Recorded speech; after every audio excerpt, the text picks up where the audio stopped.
Thanks for joining us for this episode. And before we get started, please take a moment to subscribe to our YouTube channel and follow us on Apple Podcasts, Spotify, and wherever you may listen to podcasts.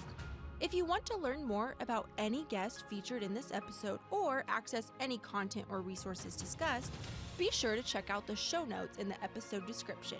We hope today's episode increases truth and inspires hope in the lives of your church, your business, your family, and beyond. Welcome to the Must Increase podcast.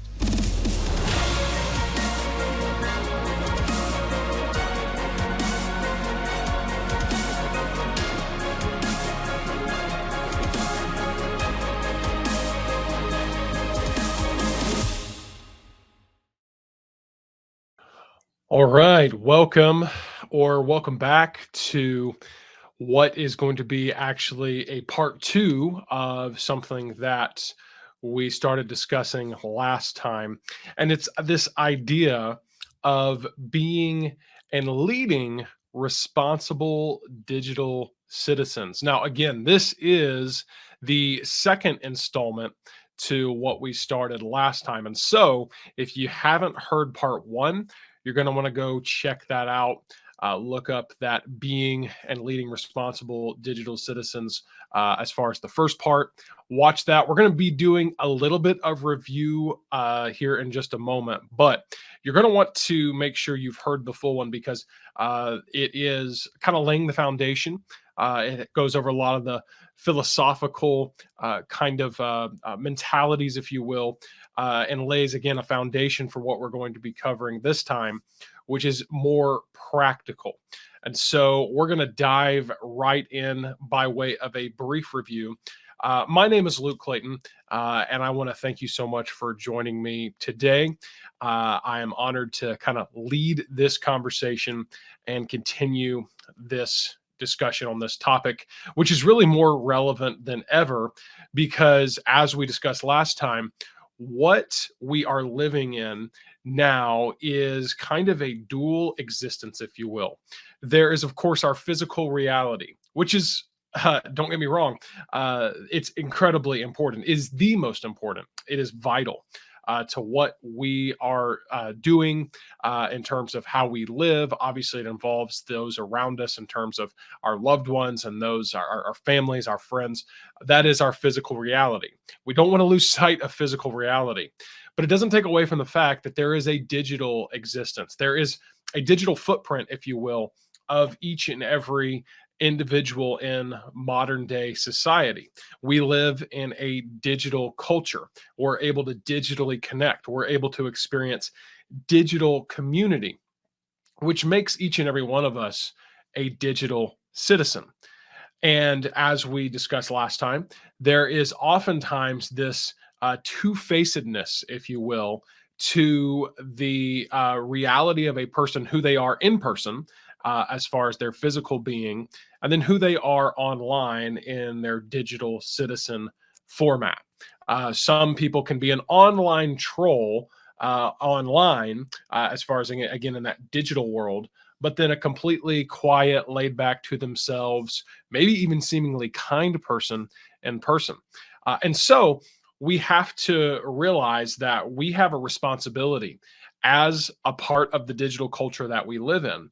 And we're not just responsible to be digital citizens, we're responsible to lead them. And so when it comes to, for example, being a leader in a business or in a church or just in your home with your family, you have to acknowledge that this digital aspect is a part of our current culture. It's here to stay. We're not going to eradicate it from society. And so we have to be responsible in that way. And so let's dive right in to kind of that review I was talking about. And let's start by understanding that as we discuss these philosophies and today, the more practical principles and applications, that it's not necessarily a matter of right versus wrong. When it comes to technology, digital media, screens, phones, softwares, television, shows, movies, whatever it may be, these entities in and of themselves are not necessarily good or bad or right or wrong. Now, there would be some of the opinion that believe that there's just no good that can come out of technology. There's nothing good that could come out of media. But of course, while I can see why somebody might feel that way and feel discouraged in that way, because we do see so much negative, toxic content coming by way of media, really, media is a medium. Meaning that it is a conduit, it's a channel that simply carries content, and that content can be right or wrong. It can be healthy or toxic based on the person delivering it, on the creator, on the producer. And so, what we have to realize is that it's not about asking the question of what's right versus wrong when it comes to the utilization and enjoyment, even of media, technology, screens, and so forth. But it's really a matter of what is wise versus unwise, because we realize that good things can become bad things when we allow them to take the place of the best things. So, for example, having the ability to contact your loved ones that may live states away by means of using a phone or a technology like FaceTime or a video chat like that is a wonderful thing. It's really, really good, actually. And even being able to stay connected on a more kind of broader scale through something like social media with friends and family that, maybe you don't live nearby anymore, and kind of seeing what's going on in their lives, updating them on what's going on with you, and you can see what's happening with them as well. That's not necessarily a bad thing. However, when we spend all of our time in the physical world more involved in our digital world by constantly scrolling and liking and clicking and maybe gaming or messaging or whatever it may be. And we lose sight of the physical world around us and those loved ones in our immediate family, maybe, who are literally right there present in our very homes and are sitting right there in our living room, right there beside us on our couch. And yet we're caught up with this idea of being just completely obsessed with staying connected with people digitally. Well, obviously, that is an example of a good thing that's become a bad thing because it's taking place of the best things. Again, going back to what I started with earlier, the physical reality that we live in will always be the best thing. We should always choose to be physically present in the moment with the people around us over the digital culture and connection that we can have through a screen or a technological device like that. And so it's not necessarily asking, good, is this good or is this bad? It's really more of a question of determining good versus best. It's really a matter of determining rather what is greater, what is more important, what is more essential and crucial. And so we kind of looked at an example of that last time. Just to give one example, was we said that truths was always going to be greater than trends. The truth is always going to trump the trends. There's nothing wrong with maybe, kind of keeping up with the trends and, trying to maybe in your a sense of maybe fashion, trying to stay in style or keep up in terms of a trend of what's going on with the latest apps and the latest social media. I mean, really, the good people need to be there. The people with the values that we share and that we believe are right and truthful, they need to keep up with the trends so that we can spread the truth. But when it comes down to it, the truth is always what's more important than the trends. It's not that one is bad and one is wrong. It's not that truth is right and trends are wrong. No, but truth still is going to be greater. It's going to be prioritized higher than trends. And so we have to use that philosophy and have that mentality as we consider some other practical steps. Now, the practical steps that we're going to look at today are about how you can be a responsible digital citizen, but it's also how you can lead responsible citizens. And I will go ahead and say this. There's nothing special that I'm going to give you as far as the leadership aspect of it, because it's all about being a good example.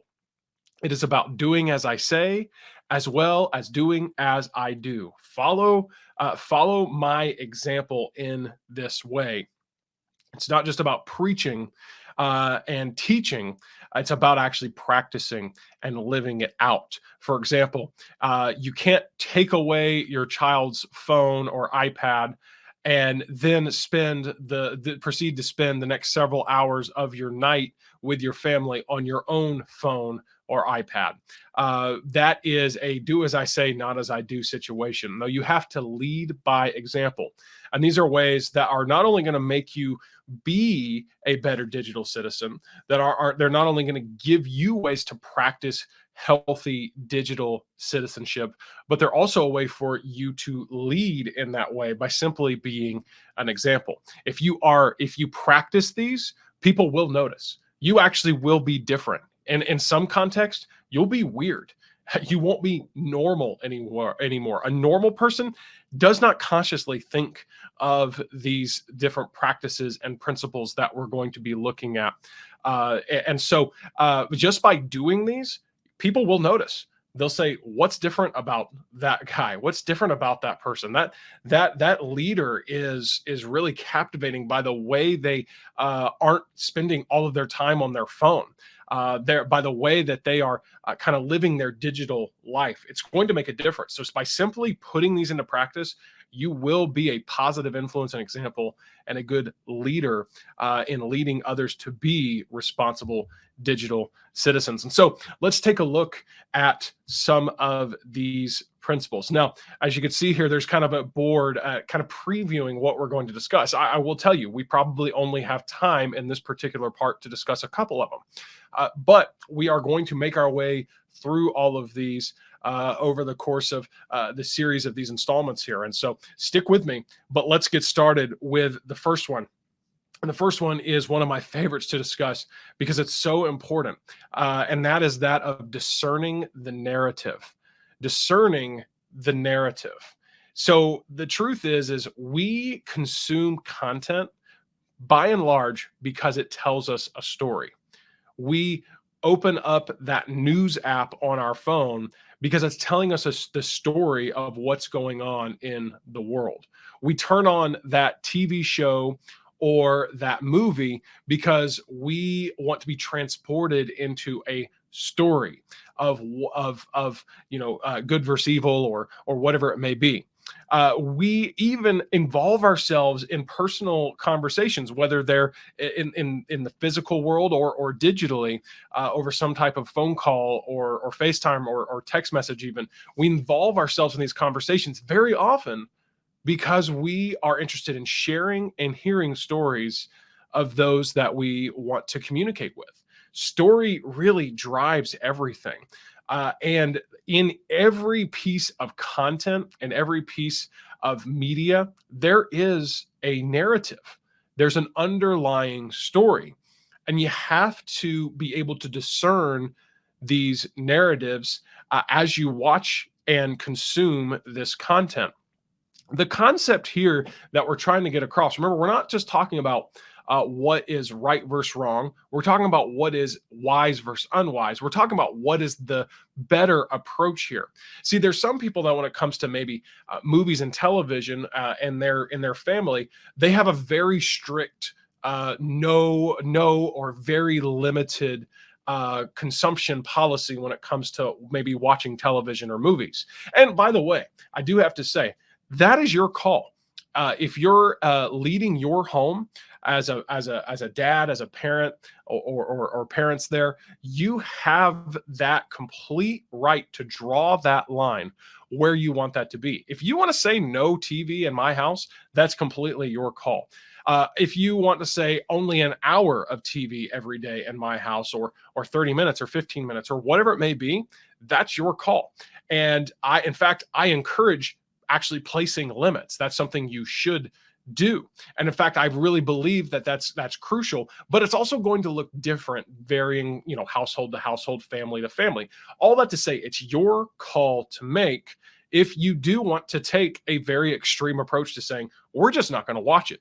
But I think most of us know that that's not a realistic expectation, because sheltering isn't always the answer. In fact, we can see some unhealthy results of people that were maybe raised in what we would call sheltered. So instead of sheltering, we're actually learning and teaching our families and those around us that to filter is better than to shelter.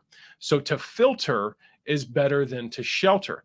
And one of the ways we can filter content that we're consuming, again, whether it be through a movie, a television, or even like a news outlet or whatever it may be, is by actually understanding how a story breaks down, recognizing certain components of it, and then being able to discern the narrative that's being communicated. Now, I will warn you, I may spoil movies for you moving forward, because what I'm about to show you is a very simplified framework that is existent in every story that has ever been told or ever will be told. Every movie, every TV series, every story of any kind, book you've ever read, fictional, even non-fictional, there is a story, and these elements do exist. And so, again, I'm just going to warn you, I may ruin good movies for you, because now you're going to be possibly, most likely, watching for these different elements. And you should be, because your mind perceives these whether you realize it or not. You subconsciously pick up on these elements, which is why you enjoy the story that's unfolding on the screen. However, because most people are not conscious about it, then therefore what happens is not only does a story get told, but a narrative on a certain worldview and perspective gets pushed and subconsciously even ingrained into the mind of the consumer. And so by simply activating your consciousness of, recognizing these elements of story, again, your brain already picks up on them. Now you're just going to consciously be able to pick up on these. This is going to help you to properly discern the narrative. And so let's look at these. Now, before I dive into all of these specifically, I do have to say that this is not original to me, because again, story has the device of story as a means of communication has been used for the entire human existence. And so obviously not original to me, but even the specific framework, again, this is a 3-part simplified framework that has actually been derived from Donald Miller's 7-part framework in his book, Building a Story Brand. It's actually a marketing book. Donald Miller, who has been a longtime author, actually learned how to utilize story in effective marketing, and then he wrote the book Building a Story Brand to help you brand and market. And so if you're a business owner or church leader or involved in marketing in any way as a part of your job, then maybe you want to look into that book, Building a Story Brand, and actually see the full framework.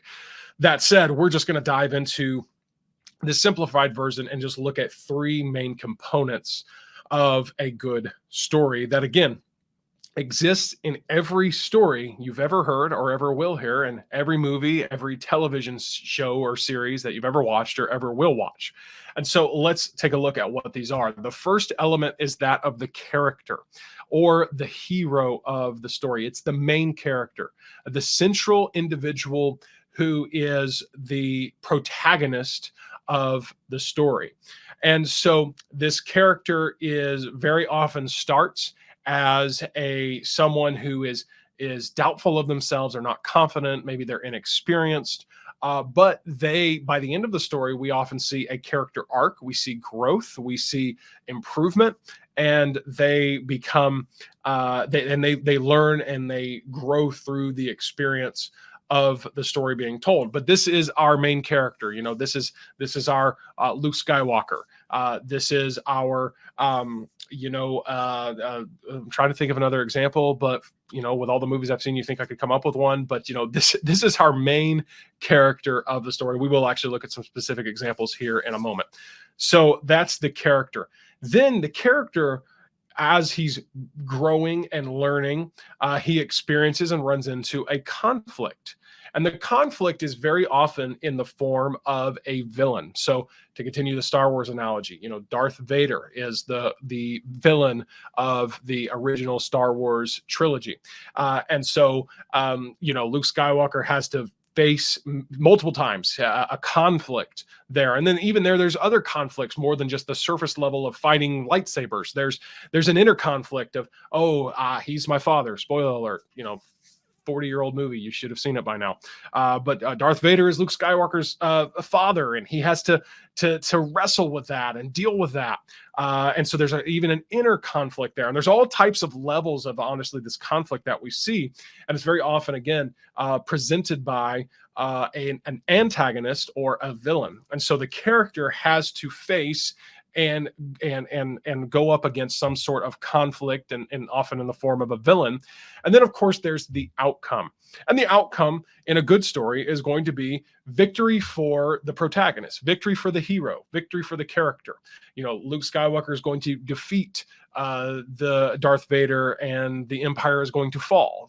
That is the outcome of the story. Now, again, most good stories are going to have an outcome that is favorable for the main character.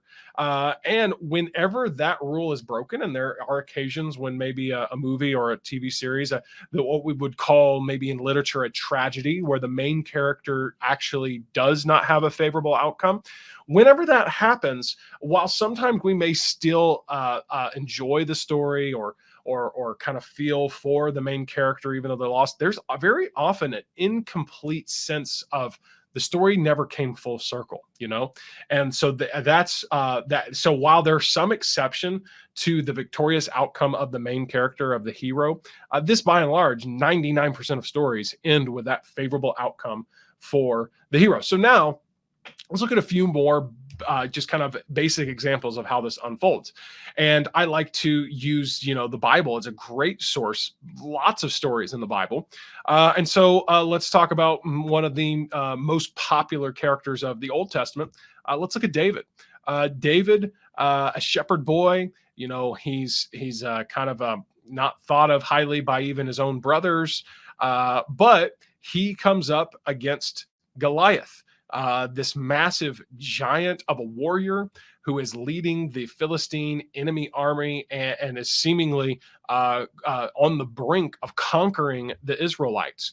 And they're saying, hey, who can fight this guy? And then David just comes up and says, hey, you're not going to defy my God, and I am going to use these 5 stones in a sling. And of course, the outcome is that David wins. David defeats Goliath. And that is honestly, even to those who aren't of faith and aren't believers in the God of the Bible in that way, even people that are again just see that as an excellent story, they recognize it for that, and it's so often used as a incredible example of a story, because it is the absolute physically seemingly massive, huge obstacle of a villain that the most unlikely of character overcomes, and we have the victory is so much sweeter as a result of that. Let's jump over to the New Testament. And let's hit up one of Jesus's parables. Jesus was a storyteller, uses parables very often throughout Scripture and throughout the Gospels. And so let's take a look at one of his examples in which he gives a parable of the Samaritan, as we would know it as the parable of the Good Samaritan. But the Good Samaritan, actually, he's not really the hero of the story or the main character. The main character is the man who's traveling. And so he's traveling along this very dangerous highway and path. And then, as a result, he gets mugged, more or less. He gets attacked. He gets harassed. And he gets robbed, and he's essentially left to die. But the conflict is actually twofold. It's not just the attackers and the robbers. It's also those bystanders. It's that priest and that Levite who just simply pass by to the other side and have nothing to do with helping the man. And once again, just leave him to die. And then the outcome of the story is a direct result of the care of the Samaritan. And again, we can see maybe the Samaritan as a hero, but actually he would be considered more of a guide. And that's one of the deeper elements of the framework. But all that to say, this is an example of how Jesus took a main character, put him through a conflict, and gave a favorable outcome, and then used that to illustrate a powerful truth. Now, let's fast forward to maybe something more modern, something in terms of movies and characters we're more familiar with now that maybe we've seen on the big screen, or in this case, the big screen and comic books. And that is, of course, the character Batman. Batman is a troubled orphan who overcomes his fear of even bats to become this iconic superhero. And in the case of the Batman story, the most popular villain is usually the Joker. And so, because the Joker is just the absolute opposite of who the Batman is, and the Joker just wants to see the world burn. I think specifically of Heath Ledger's version of the Joker, rather, in the Dark Knight, written and directed by Christopher Nolan. There, the classic, to me, the classic Batman's, the best Batman's.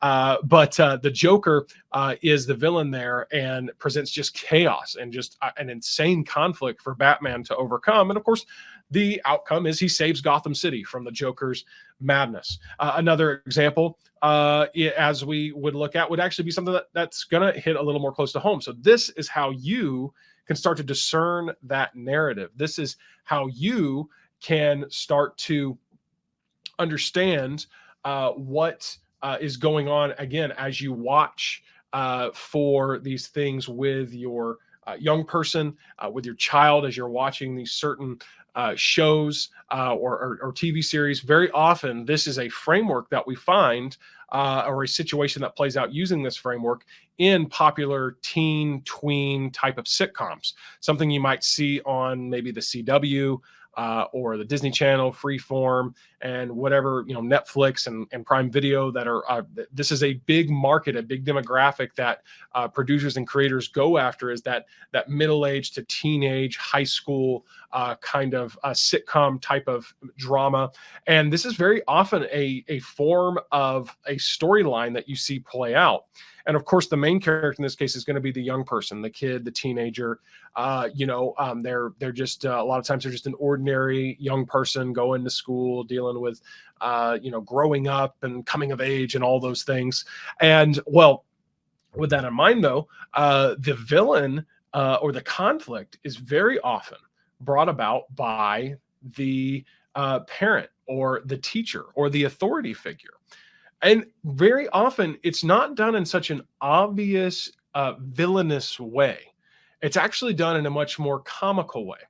In fact, many times this is one of those types of stories where it's a sitcom, and a lot of times you want to keep it lighthearted. You want to have reason to play the laugh track. And so it's not that there's this just villainous, evil parent, with sharp teeth and an ugly snarl all the time, and like evil stepmother vibes or anything like that. No, it's just very often the goofy, dumb dad who just doesn't get it.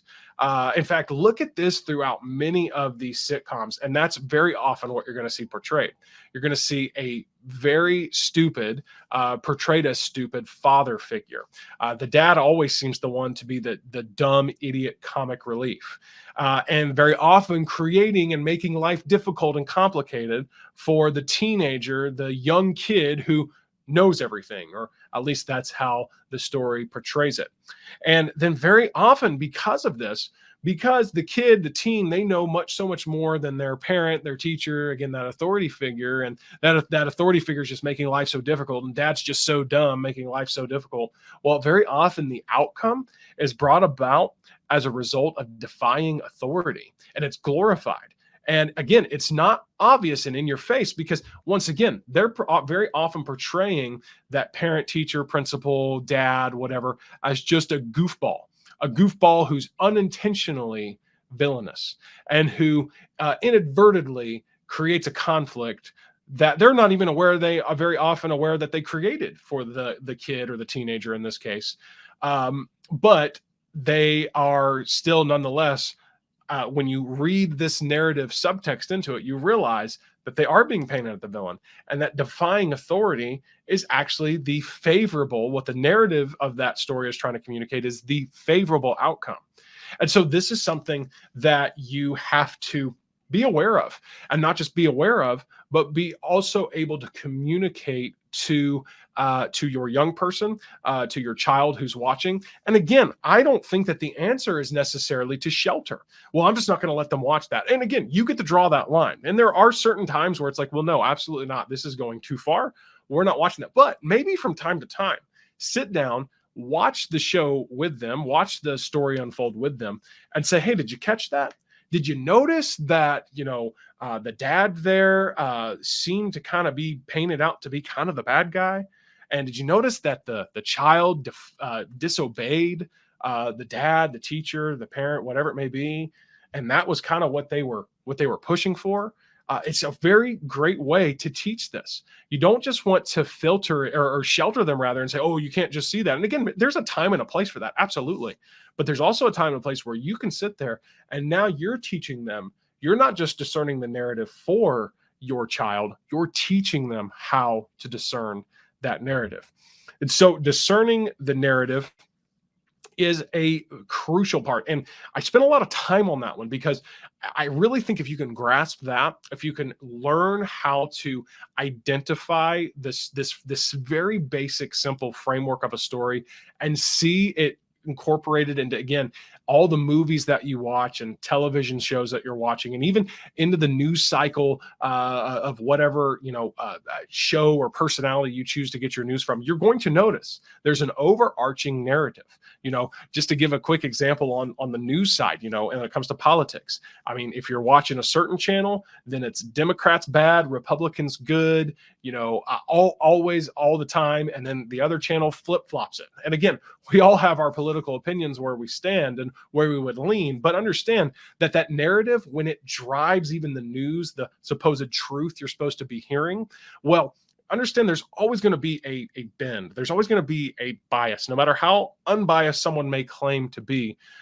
Understanding their underlying narrative helps you just to further discern it and be aware of it and know what's being communicated to you. And again, it's a great way to teach a young person, your family, your church, whoever you are leading to be a responsible digital citizen.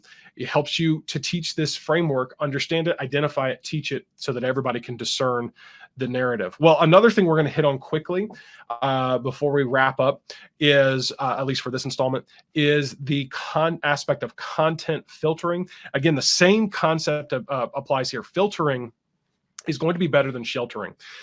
Now, this is a very, very definitely touchy area, because we're talking about the internet here. The internet is fully unbridled, unfiltered, in that there are no regulations in place to regulate the internet, at least not in the United States. Whereas we have the FAA, who regulates television content. And again, we could certainly find all kinds of vile things on television. It's actually somewhat regulated. The internet, no regulation at all. Any regulation that you want to implement has to be done on your end. And I highly recommend it. And so we want to filter, but we don't necessarily want to shelter. Now, once again, it's your call where to draw that line. If you say, I don't want my kids being able to access the internet at all until they're age 12, or fill in the blank, age 18, age whatever, that's your call. Lines need to be drawn, and they're going to defer family to family, household to household. Completely up to you. So you do need to have these kind of lines drawn. However, when the time comes, because here's the thing, once even if you are able in some weird scenario to protect your child from ever accessing internet, ever watching a movie, ever seeing a TV show, ever even looking at a questionable billboard off the side of the road, if you're able to fully protect your young person from that the entirety of the time they live in your home, one day they will be exposed. When they're out from under your roof, they will be exposed. And they will be exposed having no exposure at all before, and they aren't going to know what to do with that. They're not going to know how to handle themselves. And so, once again, maybe instead of fully sheltering, we learn how to filter. We learn how to teach discernment, and then we learn how to filter with some tools maybe that have to do with accountability. So these are a couple of tools, Covenant Eyes and Ever Accountable, that you install on your computer or your device.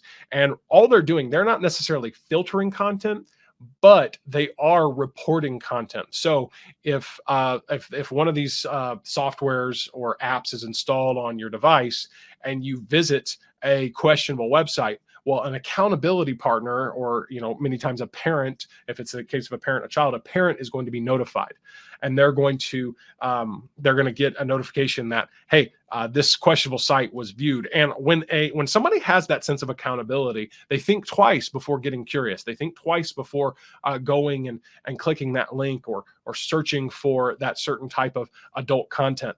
And so, ever accountable, Covenant Eyes, accountability. There's a lot of them out there. Accountability software can be a very effective thing, not just for young people, not just for kids. I highly encourage this for adults as well. Men, we are just as vulnerable as a teenage boy. You know it. Don't act like you're not. It doesn't matter what age you're at, what stage of life you're at. We are all potentially vulnerable at any time. Accountability is always healthy. Consider implementing accountability softwares and accountability in general across the board for your entire family, including yourself. And so, in fact, I can't remember the exact quote, but it's something like, accountability is not accountability if it only goes one way. Accountability is a two-way street, an open door honesty amongst all parties involved. And so be accountable. Consider these accountability softwares. Another more built-in way to do it, if you're using iPad or iPhone, is the built-in content and screen time restrictions. I've done a whole video on this before. It's on my YouTube channel. If you want to go to youtube.com/mustincrease, you can go look that up. I believe the title of it is Locking Down Your Phone. And it really is very powerful. I don't use Android, never have, so I couldn't tell you what they've got. I'm sure they have something comparable. But I can speak for iOS and iPad OS. This is a very effective way to lock down your devices in two ways. First of all, restricting adult content. The restrict adult content feature on these devices works really well, actually. Surprisingly well.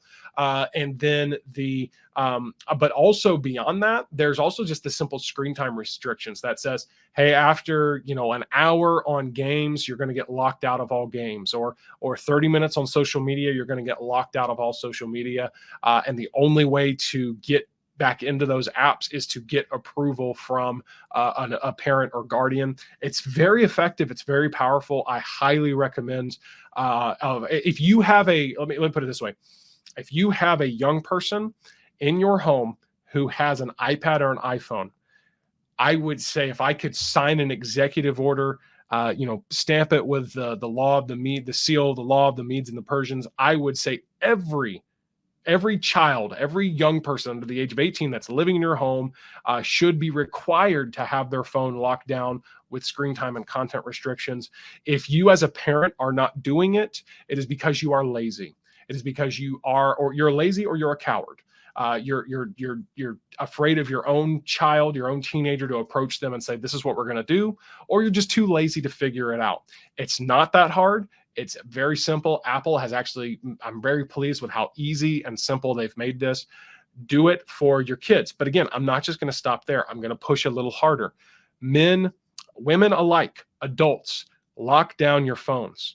Husbands and wives, make each other your accountability partners in that, hey, honey, you lock down my phone, type in a code so I can't get into these certain adult sites, as restrict that adult content. Also, hey, go ahead and put some screen time limitations on there too, so I don't waste my God-given time staring at a screen and flipping through other people's images and videos and all of that stuff, and just mindlessly scrolling on TikTok all day. Set these things in place. There's no reason why you shouldn't. I have these implemented on my phone. They are just again, it's a matter of, we have to just be honest. Let's be honest. And again, especially men out there, we are all vulnerable. We are all potentially vulnerable. And I've heard it said that why would you resist a temptation in the future when you have the power to outright eliminate it today? Why would you resist a future temptation when you have the power and the ability to outright fully eliminate that temptation today? So in other words, why would you allow your phone to even potentially load that image or that website with potentially adult content on it when you could completely lock it down to make it impossible for that to happen right now? So So use these features. Eliminate or eliminate the temptation today so that you don't have to resist it later. So use these features, use this content and screen time restriction, adults, children alike. I think, again, it's very powerful. It's very effective. And I would recommend this highly because it requires you to install nothing extra on your phones and devices. It's built in and it works very well. I can vouch for it. I have a 6-year-old daughter and I do allow her to play on an iPad, but that is a very lockdown. I'm not concerned at all. If she's ever going to go look or see something she shouldn't, or spend too much time on it, or spend too much time watching Bluey or playing her little apps and games, because it's completely locked down. And the only way she gets more time or gets to do things on it that I haven't pre-approved is by sending a request to me that I have to explicitly approve. Again, if you're not using it, if you're a parent and your child's device isn't locked down, it's time to man up and it's time to do it. It's time to not be lazy anymore. Take the 10 minutes to set it up, if it takes that long, and set up screen time and content restrictions. And another tool, though, for when it comes to watching maybe content as a family, watching movies, watching TV as a family, is VidAngel. Now, VidAngel has evolved over the years. Now it is a subscription-based service product that connects with many of your existing streaming services. It connects with Netflix. It connects with Amazon Prime. I can't remember all the others that it connects to, but it does. It integrates with these and filters movies and content. So it can filter out language. It can filter out inappropriate visual scenes.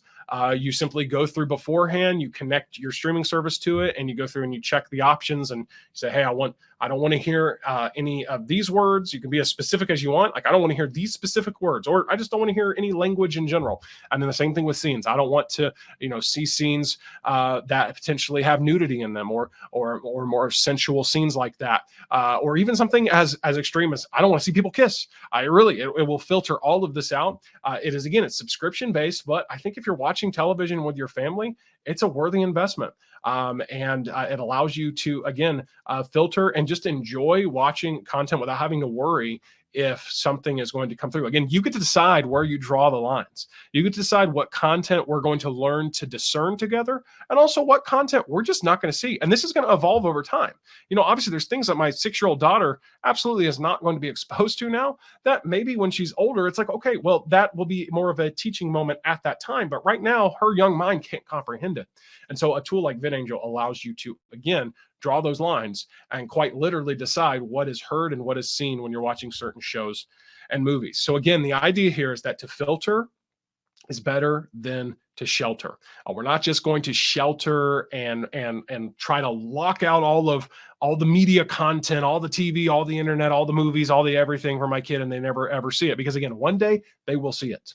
One day when they get out from under your roof on their own, they will see it. I'd say, and again, there's certain things that I'm not saying, show them all the wickedness of the world intentionally. Absolutely not. But just understand that things are going to slip through, especially these narratives. These narratives are going to be incorporated into these, again, certain sitcoms and shows and movies and things like that. And it's a wonderful teaching opportunity for you to help them to understand that because what's more satisfying than to know that your child is not just doing what mom and dad say, but they're actually living out the principles that you're teaching them. And that's this is a wonderful way to teach them in that way. Well, we got through just a couple, and I'm looking forward to going through the rest as we move along here. And so we're going to hit a few more in the next installment of this. But I'm so glad that you joined me for this particular part of this being and leading responsible digital citizens. I hope it's helping you, because again, if you practice these principles, if you live them out, you're going to be weird. You're going to be different. People are going to look at you and be like, again, why is that guy not on his phone all the time? Why, how is he able, how are his kids and his family actually able to sit around the dinner table and enjoy conversation without being distracted by text messages and notifications on their devices? Because by living that out, it will just be so noticeable that people will notice and they will see that positive influence. They'll recognize it and they'll follow your example. And so we have to realize, again, this digital thing, this media stuff, these screens, they're here to stay. And so we have to learn how to be responsible digital citizens. Thanks so much for joining me, and I will see you in the next one. We are so glad you joined us for this episode. And don't forget to subscribe to our YouTube channel and follow us on Apple Podcast, Spotify, and wherever you may listen to podcasts. Also, we'd really appreciate it if you could leave us a 5-star review and share this podcast with your friends.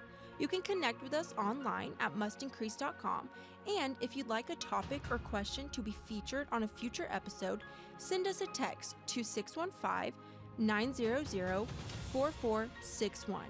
Thanks again for joining us for this episode, and we look forward to seeing you next time as we continue to increase truth and inspire hope in the lives of others right here on the Must Increase podcast.